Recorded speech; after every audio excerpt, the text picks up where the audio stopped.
अस्सलामु अलैकुम वरहमतुल्लाहि वबरकातुहू। मुअज़्ज़ज़ सामईन व नाज़रीन इकराम, इससे क़ब्ल दो वीडियो में आपने फ़ज्र की नमाज और ज़ोहर की नमाज के मुतालिक आपने समात किया था, उसके पढ़ने का तरीक़ा, तादाद रकत को आपने समात किया था। आज आप असर की नमाज पढ़ने का तरीक़ा समात करेंगे। Syed Sajid Pasha Qadri, famous scholar. Like, share and subscribe now. सामईन मोहतरम, असर की नमाज में 8 रकत होते हैं, 4 रकात सुन्नत गैर मुअक्किदा और 4 रकात फ़र्ज़। नमाज असर की 4 रकात फ़र्ज़, उसकी नियत कैसे करेंगे? नियत की मैंने 4 रकात नमाज असर की फ़र्ज़ वास्ते अल्लाह तबारक व तआला के इमाम के पीछे पढ़ रहे हैं तो कहेंगे पीछे इस इमाम के रुख मेरा काबे शरीफ की तरफ, अल्लाहु अकबर।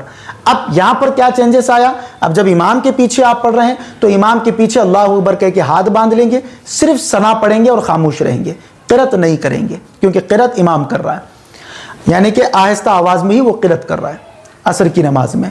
अब फिर वो इमाम साहब सूरह फातिहा पढ़ेंगे, फिर जमा सूरा पढ़ेंगे, फिर उसके बाद रुकू करेंगे। रुकू में आपको तस्बीह पढ़ना है सुबहान रब्बियल अज़ीम 3, 5 और 7 मरतबा, और सजदे में भी आपको जो है तस्बीह पढ़ना है सुबहान रब्बियल आला 3, 5 और 7 मरतबा।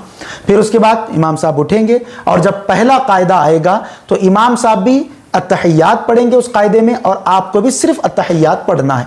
दुरूद ना इमाम साहब पढ़ेंगे ना आप पढ़ेंगे। दुरूद अगर पढ़ेंगे तो फिर नमाज में सजदा सहू आएगा।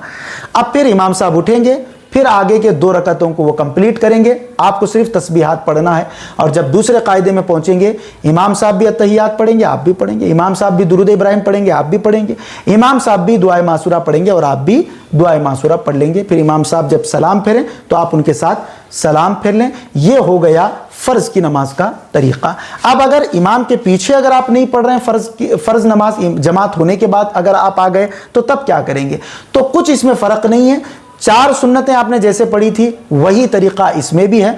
बस इसमें आपके लिए रियायत इतनी है कि आखिरी के जो 2 रकतें हैं उसमें अलहम शरीफ के बाद कोई सूरत अगर आप पढ़ना चाहे तो पढ़ सकते हैं, या नहीं पढ़ना चाहे तो आप नहीं भी पढ़ सकते हैं फ़र्ज़ में सिर्फ। लेकिन सुन्नत में चारों रकतों में कंपलसरी अलहम शरीफ के बाद सूरतें पढ़ना ये ज़रूरी है। ये आसान सा तरीक़ा नमाज असर का आपने समात किया। अल्लाह तबारक तआला कहने सुनने से ज़्यादा अमल करने की तौफीक अता फरमाए। मजीद ऐसे ही वीडियोस देखने के लिए वीडियो को अभी लाइक और हमारे यूट्यूब चैनल सैयद साजिद पाशा कादरी को जरूर सब्सक्राइब कर लें और बेल आइकॉन जरूर प्रेस करें ताकि हर नई आने वाली वीडियो की नोटिफिकेशन आपको मिलती रहे।